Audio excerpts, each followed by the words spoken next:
Vote গ্রহণের পর ২৮ ঘণ্টায়ও পূর্ণাঙ্গ ফলাফল প্রকাশ হয়নি জগন্নাথ বিশ্ববিদ্যালয় কেন্দ্রীয় শিক্ষার্থী সংসদ যকসু নির্বাচনের। যান্ত্রিক ত্রুটির কারণে ওএমএর মেশিনের পাশাপাশি ভোট গণনা হচ্ছে হাতেও। এখন পর্যন্ত ৩৯টি কেন্দ্রের মধ্যে ২৩টি কেন্দ্রের ফলাফল পাওয়া গেছে। রাত গড়িয়ে যেতে পারে পুরো ফল পেতে। এ পর্যন্ত মোট ২৩টি কেন্দ্রের ফল অনুযায়ী ভিপি পদে ইসলামী ছাত্র শিবির সমর্থিত রিয়াজুল ইসলাম পেয়েছেন ২,৮১৯ ভোট, বিপরীতে ছাত্রদল সমর্থিত প্যানেলের প্রার্থী একেএম রাকিব পেয়েছেন ২,৬৯১ ভোট। জিএস ও এজিএস পদে শিবির সমর্থিত প্রার্থীরা এগিয়ে আছেন। বিস্তারিত জানাচ্ছেন ইকরামুল হক সায়েম।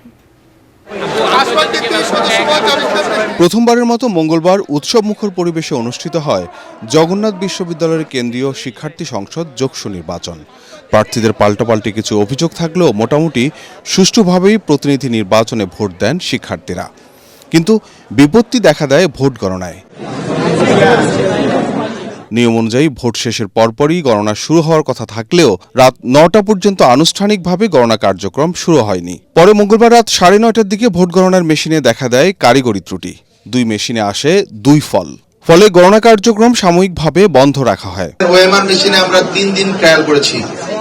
এই ট্রায়ালে আমাদের কোনো সমস্যা ছিল না। টেকনিক্যাল ত্রুটি ধরা পড়েছে। উদ্ভূত পরিস্থিতিতে আমাদেরকে সিদ্ধান্ত নিতে হবে। পরে মেশিনের পাশাপাশি হাতেও গণনার সিদ্ধান্ত নেয় নির্বাচন কমিশন। বেশ কিছু সময় বিরতি দিয়ে রাত ১২টার পর ভোট গণনা শুরু হয়। অপু মুন্সি ২৮, নওশিন নাওয়ার জয়া ২১।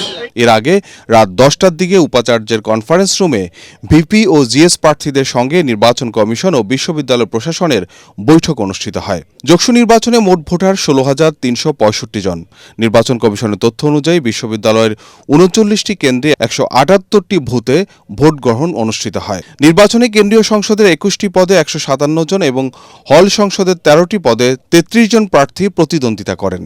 হলের শিক্ষার্থীরা হল সংসদের পাশাপাশি কেন্দ্রীয় সংসদের জন্য আলাদা ব্যালটে ভোট দেন।